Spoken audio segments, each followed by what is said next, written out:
Hello everyone, and welcome to my Beyond the Gates official channel. I hope everyone is having a wonderful day. Before we begin, please hit the subscribe button and give this video a thumbs up. Beyond the Gates, where secrets suffocate the air of Fairmont Crest and reputations are currency traded like contraband, the long-simmering war between Hayley Winslow and Lynette Calder finally mutates into a terminal, mutually assured destruction, because everything they set in motion over the last 2 seasons, every lie they manufactured, every corpse they stepped over, every friendship they weaponized, every false alibi they stitched together, has cornered them into a final act from which there is no negotiation, no mercy, no last-minute legal miracle, only consequences devouring the architects who believe themselves untouchable. Hayley, once the brilliant manipulator trusted by the town's power brokers, the woman who whispered into judges' ears, the woman who positioned herself as civic savior while laundering blood beneath manicured fingernails, now sees her empire collapsing because the one person she believed she could puppeteer, Lynette, stopped being a pawn and evolved into a co-conspirator desperate enough to burn everything, even herself, for survival, and that desperation unleashed a chaos neither anticipated. Lynette, who first arrived in Fairmont Crest with forged documents, a fabricated biography, and a strategic soft smile that told residents she was harmless, broke character the moment Bill Townsend began asking questions, and once her pretense disintegrated, she panicked, she lied more aggressively, she tried to seduce sympathy from the same community she terrorized from the shadows. Yet none of it can save her now because the avalanche has already begun and debris has her name engraved in it. The final stretch begins with Tomas revealing publicly, not quietly, not privately, but during Fairmont Crest's televised charity gala, that Lynette's identity is stolen and her entry into town was engineered by Hayley to protect long-standing criminal arrangements tied to shell foundations and donation fraud. The cameras caught Hayley's jaw tightening, the micro-expression of a predator cornered, while Lynette froze under broadcast lighting, her pupils dilating like someone preparing to bolt from a crime scene.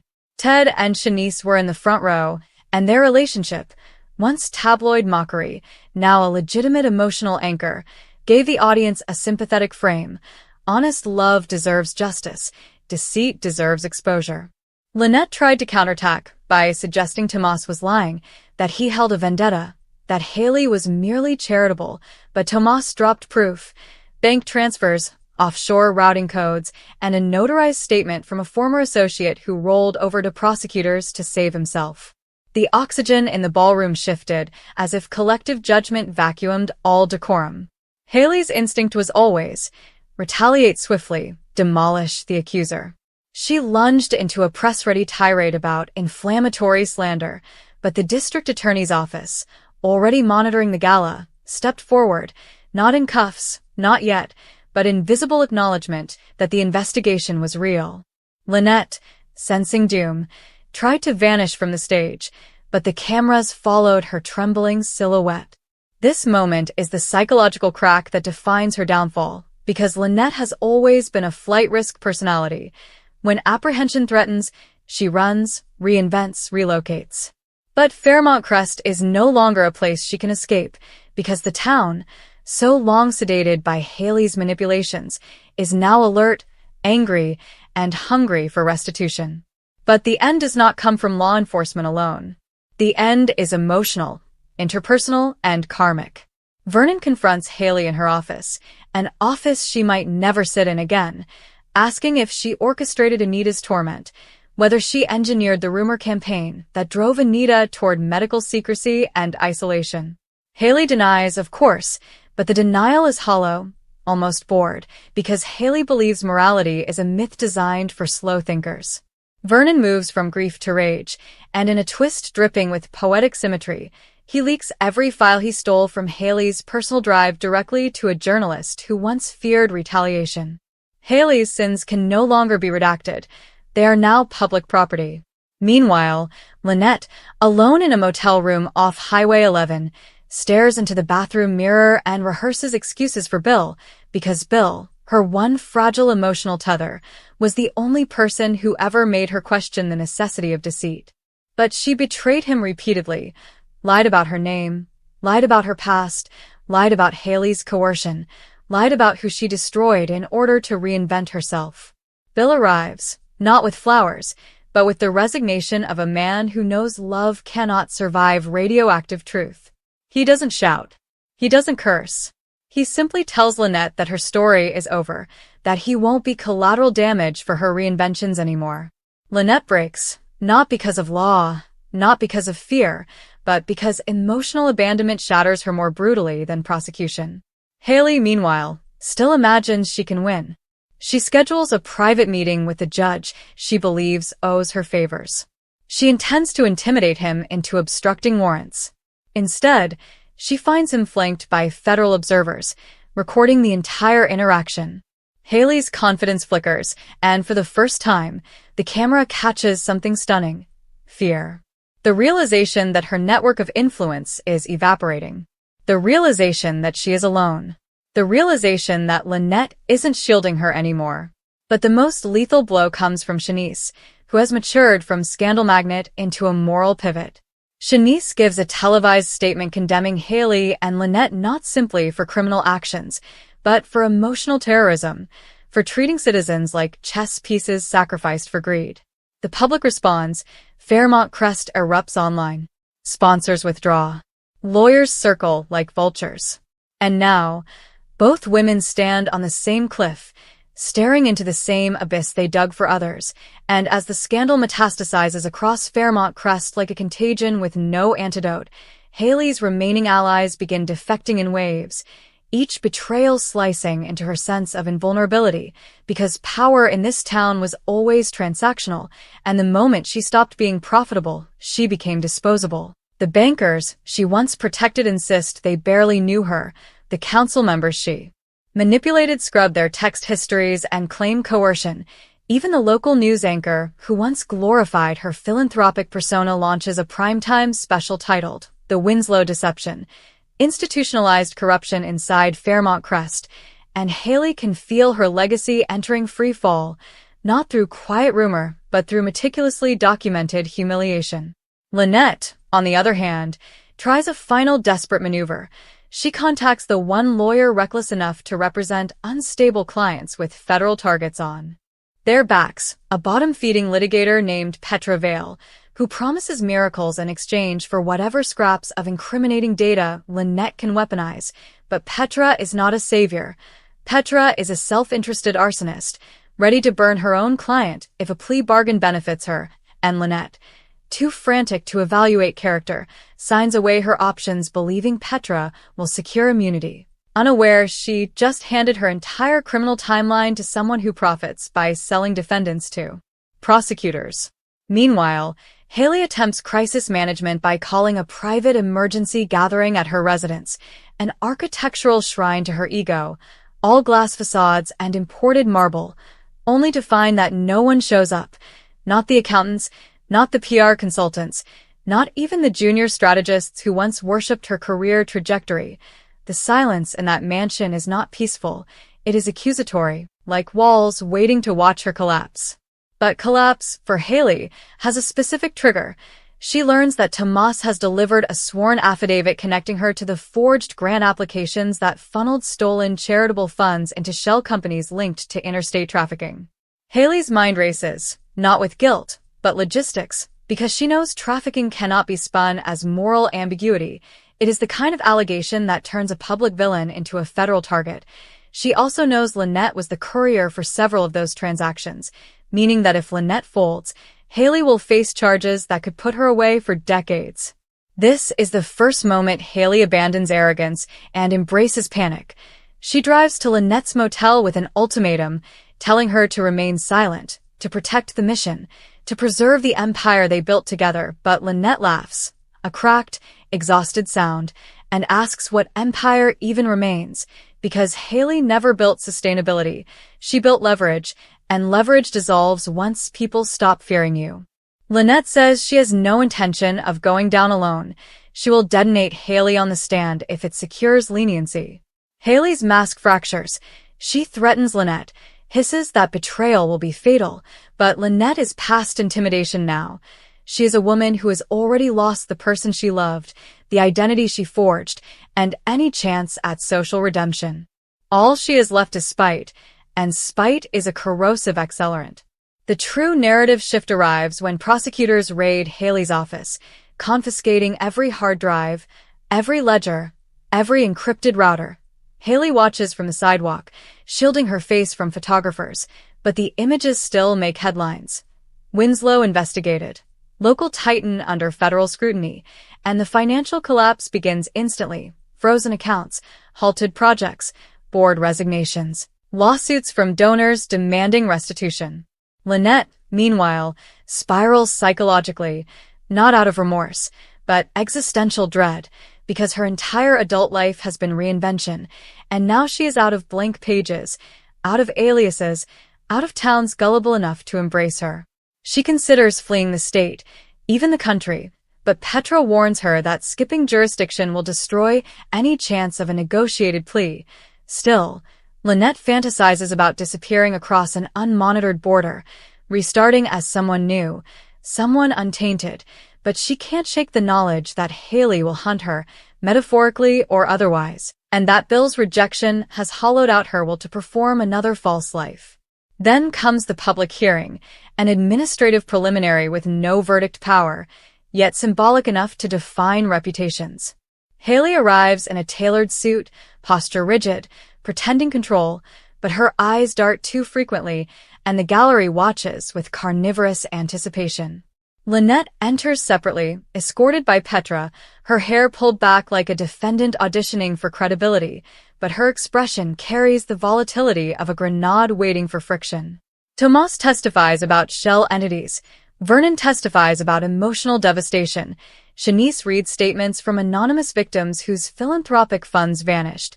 Even Ted, historically conflict avoidant, admits he once rationalized Hayley's behavior because he feared retaliation, but he will not fear her anymore. Each voice is another nail, another burial, another erasure of political glamour. By the midpoint of testimony, Hayley is visibly sweating, not because she fears prison but because she fears irrelevance, and in her worldview, irrelevance is annihilation. But the centerpiece, the turn that defines the episode's climax, arrives when prosecutors introduce a sealed exhibit, recorded audio of Hayley coercing Lynette to fabricate testimony in a prior unrelated investigation. The courtroom gasps, not because coercion is shocking, but because hearing it in Hayley's own voice makes myth collapse into fact. Hayley demands objection, screams about entrapment, storms out before the hearing adjourns. Cameras chase her, catching the feral energy of power disintegrating. Lynette remains seated, trembling, understanding that she too is implicated, but for the first time, the town views her less as co-architect and more as terrified subordinate. Yet sympathy will not save her. The charges align for both women, and the prosecutors discuss dual indictments. Hayley finally breaks when she sees the online petition demanding maximum sentencing, 10,000 signatures in 6 hours. She punches her reflection, splitting the glass, slicing her knuckles. Not because of guilt. Hayley does not recognize guilt, but because powerlessness has replaced oxygen. She tells herself she will rebuild somewhere else under a new identity, but internally she knows every network she nurtured is gone. She is radioactive, and no one wants to inhale her again. Lynette, in parallel, returns to the motel room where her fake identity first unraveled, sits on the same sagging mattress, and whispers to the empty air that she never meant to hurt anyone, though she knows intent does not erase consequence. And that is the truth that Beyond the Gates is steering toward. Neither woman will be redeemed. Neither woman will resurrect influence. Neither woman will receive audience sympathy, because this arc is not about reversal. It is about permanence, about the idea that some characters are written to end not with transformation, but with eradication. Their legacies will not be rewritten in future episodes. Their stories are ending here, loudly, publicly, irrevocably. And now, as indictments transform from threat into procedural certainty, Beyond the Gates shifts into the cruelest gear of all, the spectacle of public disassociation, because Fairmont Crest does not simply expel disgraced figures, it rewrites its collective history overnight. so that anyone who once shook Hayley's hand now insists they always suspected corruption. And anyone who once defended Lynette's saccharine innocence now claims they detected sociopathy in her smile, and this retroactive moral clarity becomes its own venomous theater, a mass performance of hindsight that leaves both women not only isolated but erased from communal memory, the town already replacing them with new local heroes, Shanice as philanthropic crusader, Tomas as civic whistleblower, Ted as proof that integrity can evolve, Vernon as redeemed mourner reclaiming dignity from trauma, and Bill as the quiet everyman whose emotional boundaries became a moral turning point. Hayley watches this revisionist rewriting with a simmering, hateful disbelief. How dare these amateurs pretend they were not molded by her influence? How dare they divorce themselves from the ecosystem she designed? Hayley believes Fairmont Crest should collapse without her, and yet she is forced to witness the opposite. Real estate prices climb because investors believe cleansing corruption signals economic rebirth. Political donors migrate to new candidates, and civic funding spikes because sympathy drives charity, not fear, and the idea that life goes on without her is the humiliation she never prepared to confront. In this state of existential panic, Hayley attempts her most deranged maneuver yet, a coordinated blackmail dump targeting 5 council members and 2 prosecutors, banking on old leverage to stall indictment. But the files are outdated, their scandals previously disclosed or legally neutralized, and her last weapons misfire like rusted machinery, instead of intimidation. The leak accelerates judicial resolve, because nothing motivates prosecutors like personal threat. Meanwhile, Lynette, frightened by Petra's mounting impatience, finally agrees to sign a cooperation memorandum, but when she arrives to finalize it, she overhears Petra negotiating a separate deal with the DA, one that implies Petra may frame Lynette as primary mastermind to secure a more lucrative defense contract later. Lynette retreats unseen, realizing she is prey being traded among predators, and something inside her snaps, not insanity, but resignation, a surrender to narrative gravity. The awareness that nothing she signs or confesses can generate a future worth inhabiting. She walks out into cold night air, clutching the unsigned cooperation agreement like a useless passport to a country that no longer exists. Hayley's brutality escalates into delusion. She drives to Shanice's home in the middle of the night, pounding on the door, screaming that Shanice owes her silence, that Shanice is ungrateful for the platform Hayley once offered. But Ted steps out onto the porch, calm, grounded, unafraid, and informs Hayley that the police have already been called. Hayley's eyes flicker with disbelief, because Ted was supposed to fear her shadow, not confront her with adult composure. Shanice, rather than hiding, stands beside Ted, filming the confrontation as insurance, and Hayley flees into the darkness, headlights carving manic arcs across residential streets. That footage spreads online before sunrise, not through news channels, but teenagers on social platforms adding mocking captions, transforming Hayley's last intimidation tactic into viral comedy. Hayley, worshipper of reputation, is destroyed more by ridicule than indictment. Meanwhile, Lynette attempts an impossible emotional salvage mission. She writes Bill a letter, 12 pages long, confessing origins, motivations, manipulations, even moments where she almost told him truth, but instead retreated into fiction. She does not ask forgiveness, only memory. But when she slips the envelope under his door, she sees it return 24 hours later unopened, taped shut, with a short note. "There is nothing here for me." That four-word dismissal becomes the emotional annihilation that no court can rival. Lynette stops pretending she can repair anything. The story has chosen her fate. And now the final procedural hammer drops. Formal charges are filed. Arraignment dates scheduled. Hayley responds by pacing her mansion in a sleepless fugue, rehearsing speeches she will deliver in court, imagining herself dismantling prosecutors with rhetorical brilliance, unaware that confidence without leverage is just noise. She envisions jurors mesmerized by her articulation, unaware that the town she once ruled now wants spectacle, not persuasion. Lynette, in her motel, does not rehearse anything. She simply stares at the indictment paperwork, fingerprints smudged into the corners, as if her own body is dissolving into bureaucracy. She wonders whether she should flee, but she no longer has energy for flight. She wonders whether she should confess, but confession without a future is just surrender to void. The writers ensure the destruction is not symmetrical in method but symmetrical in outcome. Hayley is consumed by rage, Lynette by resignation. Hayley imagines resistance, Lynette imagines oblivion. Hayley remains convinced she is protagonist, Lynette realizes she was always an expendable subplot. But both arcs converge where all tragic villains converge, at the point where self-mythology collapses into structural insignificance. Fairmont Crest does not mourn them, does not immortalize them, does not even hate them with passion anymore. It is simply moving forward, and narrative irrelevance becomes the punishment neither woman can psychologically survive. And in that movement, we understand the real spoiler.